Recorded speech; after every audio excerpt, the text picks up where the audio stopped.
Hello my friends, Russia continued to push Bakhmut from many of the sides. Here you can see 3 of the main vectors of their attack.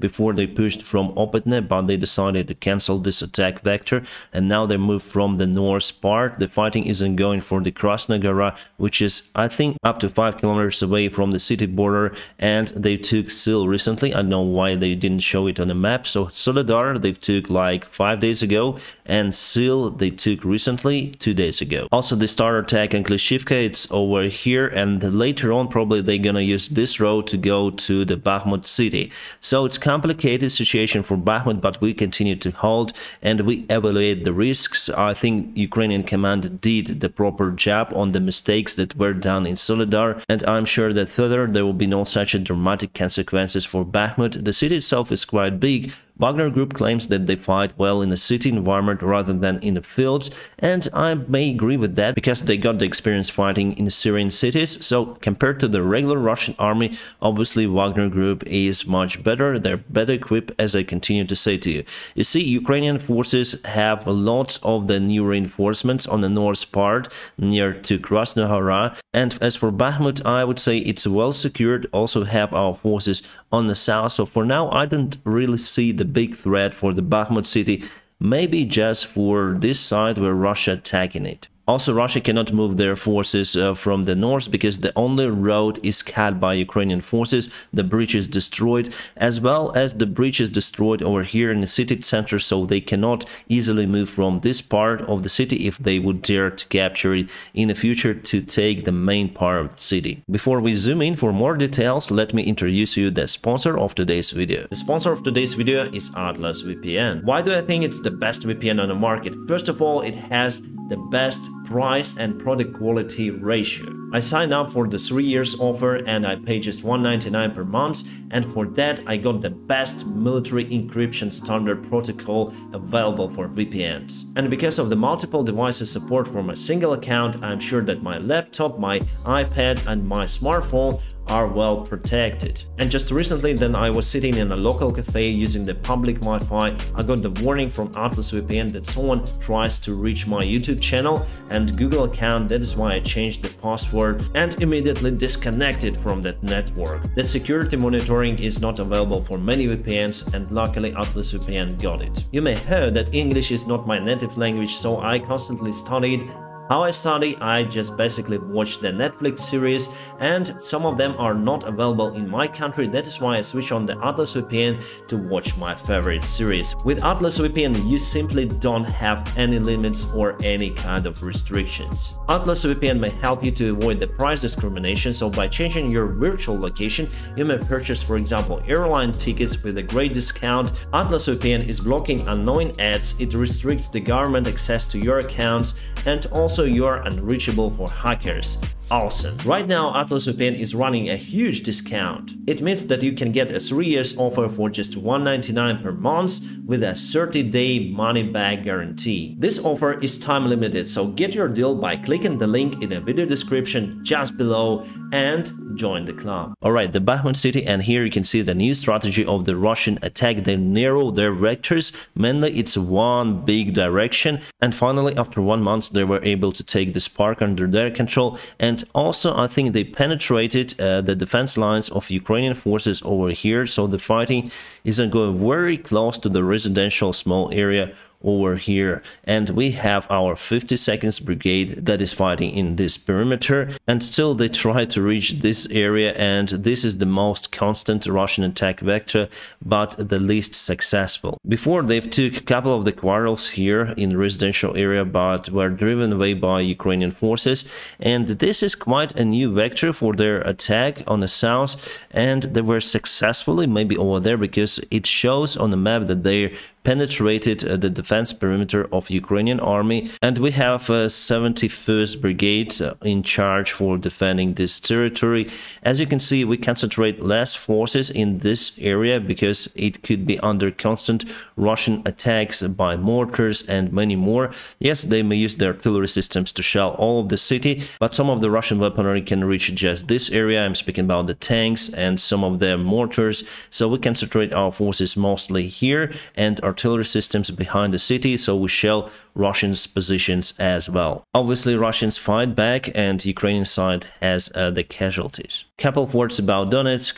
Russia continued to attack near to Opytne, Vadene, Marinka and Pobeda over here. Here they have no success, but several videos were published how they attack Ukrainian forces, destroying maybe M777 artillery system somewhere in this area. It's better not to trust the Russian side without clear facts, and I'm not sure whether that M777 artillery was destroyed over here. It was destroyed with the help of the drone. This is the Zaporizhia region. As you can see, it's a standstill for many of the months, I would say, but Russia concentrated their forces in Tokmak and Melitopol, and they may start their attack once again on the Zaporizhia region. At least we got this information from our general command. But before, many experts say that Ukraine is expected to counterattack over here, including me. I'm not the expert, I'm just a random guy with a map on a desk, but nevertheless, many of the Ukrainians expected the counterattack should start in January. But as we see, there are no any signs of it to happen in the nearby future. Probably we are waiting for the new weaponry, and as you can see, we have some of the news about the new supplies of the weaponry to Ukraine. For example, good news from the Netherlands, they are planning to transfer the Patriot systems to Ukraine. Awesome, so we have 3 countries who are willing to transfer those systems to Ukraine: Germany, United States and Netherlands. Those systems are awesome to secure Ukrainian skies, and if Russia had the air superiority before, it wouldn't be the easy walk for the Ukrainian army to free the Kharkiv area and Kherson. And actually, it wasn't the easy walk for us. That counterattack was planned, and yes, unfortunately, we got many casualties during any kind of the operation because it's the war. But Russians just run away from that territory, and it's good. So this is the map published by the European experts. I don't know if you can see something. Well, let me explain. So Russia continued to attack over here, and this pink territory that they've took just recently. You can see that they are up to encircle the part of the Bakhmut area from the northeast and from the southwest, and it's kind of tricky. I'm quite concerned about it, so Ukraine should push from this side and this one to stop Russians' encirclement of the Bakhmut city, which I see from this part is more real compared to the tactical maps. And I just want to cross-check with the International Institute of the War Researches. So here's the Donetsk region. And let's zoom into Bakhmut. Yes, this amber area over here is claimed to be captured by the Russian forces. And Klishivka on the south, yes, I would say it's real. They really took the part of the village under their control, but the fighting continues, even though they reported that they've took this village under their control. No, they later admitted that the fighting continues for that village. So it's kind of tricky situation for the Bakhmut, because clearly you can see that Russian forces are moving from this part and also from Opytne, and they're fighting for Klishivka. So they're getting ready to partially encircle the Bakhmut city. And I hope that someday we'll have the long-range missiles to destroy the Russian ammunition depots that are located far away from the front lines, up to 300 kilometers. That will be a game changer. For now, I don't see in a nearby perspective the delivery of those rockets to Ukraine, so they concentrate on the tanks, air defense systems, but still afraid to send long-range rockets to Ukraine. Speaking about the Russian tanks, this is T-90 Prorif, the best Russian tank actually in service. Not speaking about Armata, because they are still testing that tank. And guess with what system this tank was destroyed? With Javelin system. So clearly you can see the heat on the top of the turret, and the smoke is coming out from the tank. Later on, this tank was shelled again, just not to let Russians to repair that particular unit. And this is the image from the drone. You can see many of the Russian infantry vehicles were destroyed. This happened near to Vodene village on Donetsk direction. Most of those vehicles are BMP-1, and they're quite old but still in service in the Russian army. The armor protection of those vehicles is really terrible, and you can see the Z sign on one of those.